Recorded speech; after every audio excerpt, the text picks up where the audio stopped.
తెలంగాణలో హైడ్రా హల్చల్.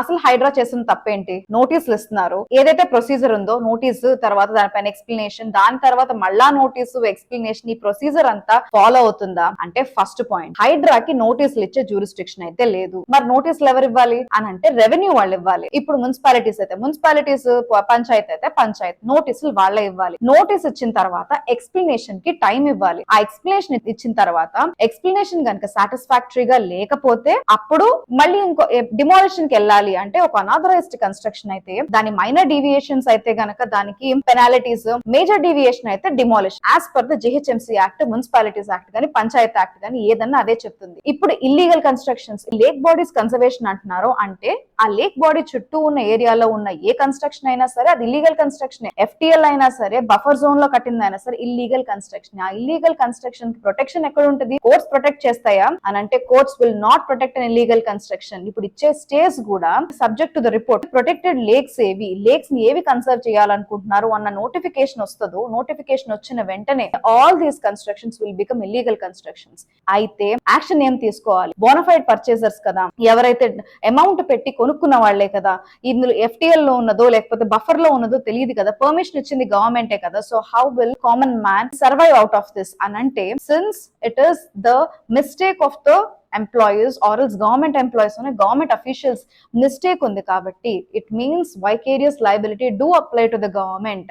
గవర్నమెంట్ కూడా ఇంటర్న్ ఈ ఎంత కేయాస్ కి వాళ్ళు పార్ట్ ఆఫ్ ఇట్ కాబట్టి, ఎంక్రోచ్మెంట్స్ కాదు పర్మిషన్స్ తో కట్టిన ఇళ్లకి ఎవరైతే పర్మిషన్స్ ఇచ్చారో, ఇలాంటి ఇల్లీగల్ కన్స్ట్రక్షన్స్ కట్టడానికి పర్మిషన్ ఇచ్చిన వాళ్ళందరినీ క్రిమినల్ ప్రాసిక్యూషన్ చేయాలి. ఆ క్రిమినల్ ప్రాసిక్యూషన్ తో పాటు కట్టుకున్నారో వాళ్ళకి కాంపెన్సేషన్ గవర్నమెంట్ పే చేయాలి. కాంపెన్సేషన్ అన్నది ఆల్రెడీ జిహెచ్ఎంసీ యాక్ట్ లో ఉంది.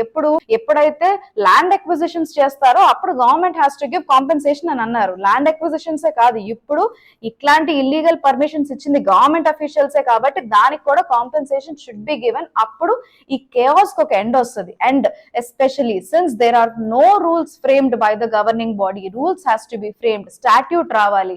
అప్పుడే ఈ హైడ్రా చేసే యాక్టివిటీస్ కి ఒక లాఫుల్ గా కనిపిస్తుంది. లేకపోతే కనుక everything will be unlawful.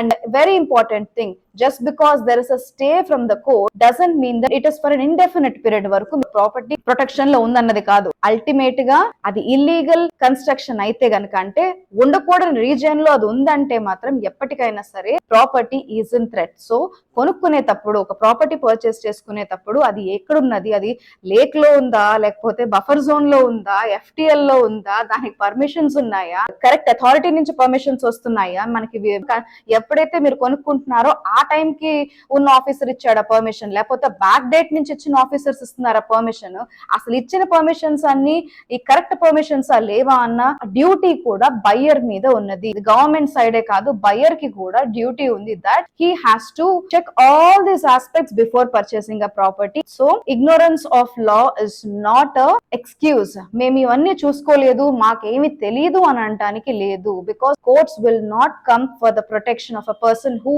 Says that మేము ఇగ్నోరెంట్, మాకు తెలియదు అని అనడానికి లేదు. ఇన్ఫాక్ట్ సుప్రీం కోర్ట్ కూడా ఇలాగే బుల్డౌజర్ యాక్షన్స్ మీద given an order that మీరు డ్యూ ప్రాసెస్ ఆఫ్ లా లేకుండా గనక you are not suppose to do demolition. Yes you can do demolition, due process of law follow అయ్యి డిమాలిషన్ చేయండి, కానీ process of law follow అవ్వకుండా చేయొద్దు అని అర్థం. అంటే అది ఇల్లీగల్ అయితే డిమాలిష్ చేయండి, అది అనాథరైజ్డ్ అయితే డిమాలిష్ చేయండి, ఉన్న లాస్ కి వైలేషన్ గా ఉంటే డిమాలిష్ చేయండి, కానీ ప్రొసీజర్ ఫాలో అవ్వండి అని మాత్రమే.